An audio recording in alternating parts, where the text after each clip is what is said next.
મહારાજના નિર્વાણ દિન નિમિત્તે જે સંતવાણીનો કાર્યક્રમ રાખ્યો છે કે ગુરુના ગુણને શું વખાણો, ગુરુના ગુણનો ન આવે માં.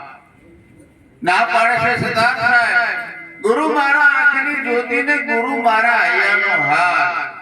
ગુરુ કૃપા તો ઘણી ઘણી, હું જન્મની આંધળી મારા સદગુરુએ આપી આંખ. ગુરુ શરણનું અંજન આંધતા મટી ગઈ સર્વે જાય. આંખો ખોલીને જોયું ત્યાં તો ઘટો ઘટમાં અલગ જાણી. જ્ઞાન ચક્ષુ મારા વાલા ખુલી જાય ત્યારે ઘટો ઘટમાં પરમાત્માના દર્શન થાય. કોઈ ઘટ પરમાત્મા વિના ખાલી નથી, એવું સદગુરુ ધર્મદાસ મહારાજે સમજાવ્યું છે. અને આ બધા સંતોને સત્યની રાહે ચલાવ્યા છે. ધન્યવાદ છે આવા મહાપુરુષોને. આ પંથકમાં એક જાગતી જ્યોત હતી, જે દેહ જતા જેની અનુભૂતિ થાય છે. મારી સાથે તો ખૂબ ફરેલા વિવેકાનંદ મહારાજ, સાયકલ લઈને ઘણા ફરેલા. ગુરુ મહારાજે રાત દિવસ એક કરીને લગભગ 500 થી 550 જેટલા સંતોને સત્યનો માર્ગ બતાવી અને પોતે નિર્વાણ આ દેહનો ત્યાગ કર્યો. અને આત્મા તો અમર છે. ધર્મદાસ મહારાજ અત્યારે સત્ય સ્વરૂપે આપણે બધાની વચ્ચે છે. આવે જાય એવું સ્વરૂપ નહોતું, એને આપણે એ જ સમજાવ્યું છે કે મરવું જન્મવું એવો હું નથી. આ તો દેહ જન્મે છે ને દેહ મરે છે. આત્મા તો અજર અમર ને એવી નાશી છે. પણ કોઈ કોઈ બિરલાને ભાવ જાગે એ માગે છે, અને માગે એને આ વસ્તુ આપે છે ગુરુ મહારાજ.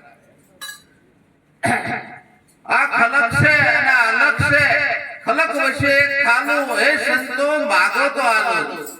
ગુરુ મહારાજ કે માગ્યા વિના માને નો ખ્યાલ હોય છોકરું ભૂખ્યું છે, પણ જો માગો તો આ જ્ઞાન તમને આલો. એવું સદગુરુ મહારાજે ગામડે ગામડે ફરી જ્ઞાનની જ્યોત પ્રગટાવી અનેક જીવોને જગાડીને આ ભવસાગર પાર ઉતાર્યા છે. મહારાજે કીધું એમ રેણીની જરૂર છે. આત્મા તો ઓળખ્યો, પણ જ્યાં સુધી રેણી જીવનમાં નહીં આવે ત્યાં સુધી આનો પ્રકાશ થશે નહીં મારા વાલા. માનવ જન્મ છેલ્લો જન્મ છે. અવગુણ બધાય મેકો. આપણે તો સંતો છે, સંતને એક પણ અવગુણ ન આવવું જોઈએ.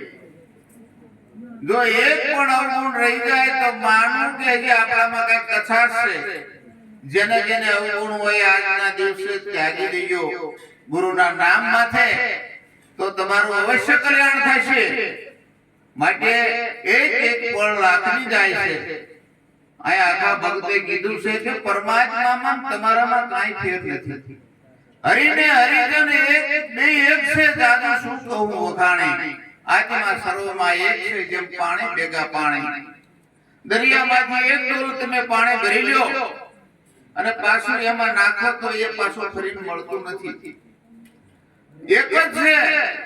માટે હરિ અને હરિજન બે એક છે. હરિના જન કેવા હરિ જેવા. ગુરુ પોતાની તોલે બનાવે છે. ગુરુ ઓર પારસ में बड़ा अंतरा जाए. પારસ લોઢાને કંસન કરે ને ગુરુ કરે આપ સમાન. ગુરુ પોતાની જેવો ગુરુ બનાવી દે. ગુરુની કૃપા કેટલી છે. આવા મહાપુરુષો કે રતન સાગરમાં રતન નીપજે, મહાસાગરમાં મોતી. ગુરુ ગમ્યના વાત કેસી, કોઈ મળે સંત ઉપદેશી. કોઈ સંત મહાપુરુષો મળી જાય તો આવા મહાપુરુષો થાય છે અને અનેક જીવોને જગાડે છે. અમારે દેવરાજ મહારાજ કહે છે એક જ્ઞાની હોય તો એકય સંત નો બનાવીએ કે, પણ એક જ્ઞાની હોય તો હજારો સંતો બનાવી દે.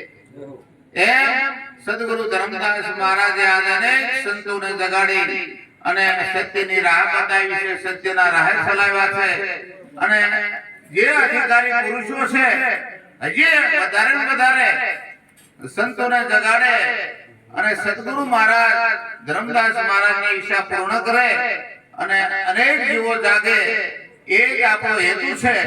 ગોવિંદરામ મહારાજે એ જ કીધું, વધારે ને વધારે ભક્તિના માર્ગે વળે, પોતાના નિજ સ્વરૂપને જાણે ભવસાગર પાર ઉતરી જાય. અખા ભક્તે આગળ કીધું કે જાતિ નો પૂછીએ સંતની પૂછી લીજીએ જ્ઞાન મોલ નો કરીએ જ્ઞાન તણા એને તેગો લઈને તપાસી કોઈ આ દેહનું બોલ નથી કરવાનું અંદર રહ્યો આત્મા એનું બોલ કરવાનું છે મારા વાલા સવારામ બાપાએ કીધું છે કોઈ બ્રાહ્મણ કોઈ વાણિયા કોઈ શેદ ને શેખ જ્ઞાને કરીને જોઈ લો આત્મા સર્વે એક સર્વમાં આ નાચ પડી ત્યાં સુધી જ્ઞાની સર્વને સરખા ગણે અજ્ઞાનીને મન જુદા છે જ્ઞાની તો સર્વમાં આત્મા એક જ છે એવો ભાવ રાખે છે મારા વાલા ક્યાંથી રે આવ્યો મારો આત્મા એની પૂરી દેને નિશાની ક્યાંથી આવવાને ક્યાં જશ્યો આની પૂરી નિશાની દ્યો કે છે અષ્ટકમળમાં ઉપનો આવ્યો આનંદ જાણે સૌદે ભુવનમાં હું ગમી રહ્યો એ મારી છે નિશાની કે અષ્ટકમળ એટલે આમો દે પદકમળ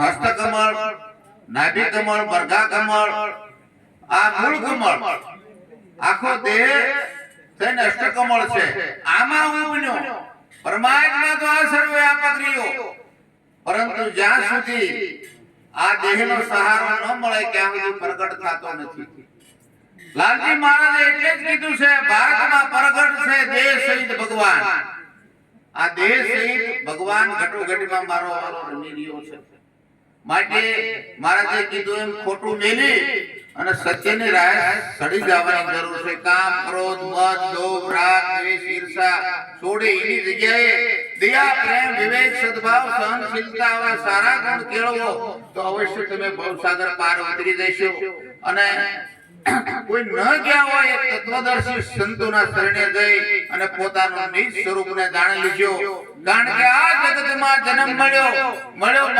અવતાર આત્મરામ ઓળખ્યો નહીં તો એળે ગયો અવતાર આપણને 84 લાખ ખોળિયામાં માનવ દેહ ઉત્તમ મળ્યો છે આપણે એળે નથી જવા દેવાનો મારા વાલા પોતાના આત્માને ઓળખી અને આ ભવસાગર પાર ઉતરી જવાનું છે દરેક સંતો આપણને કહે છે ભલામણ કરે છે નરસિંહ મહેતા કહે આત્માને ઓળખ્યા વિના જપ કરો તપ કરો યજ્ઞ કરો દાન કરો વ્રત કરો એથી શું થયું આ બધા પરપંચે પેટ ભરવા તણા જ્યાં સુધી આત્મરામને ઓળખ્યો કે સર્વ સાધના નથી મીરાબાઈ કે આત્માને ઓળખ્યા વિના 84 ના ફેરા નહીં મટે રવિ સાહેબ કહે છે આપ પોતે આત્મરામ છો હાલે જાંજવાના પાણી જોડતો પણ આપ પોતે છો પણ પોતાને ખબર નથી ભગવાને ગીતાજીમાં કીધું છે હું ત્રિગુણી માયાની ઓથે સુપાણો છું રજોગુણ તમોગુણ ને સત્વગુણ ત્રિગુણી માયાના તડ પડતા હટા તો પરમાત્મા અહીંયા પણ દર્શન થાય ને થાય તડ પડતા હટાડવા માટે આવા મહાપુરુષોના શરણે જવાની જરૂર છે મારા વાલા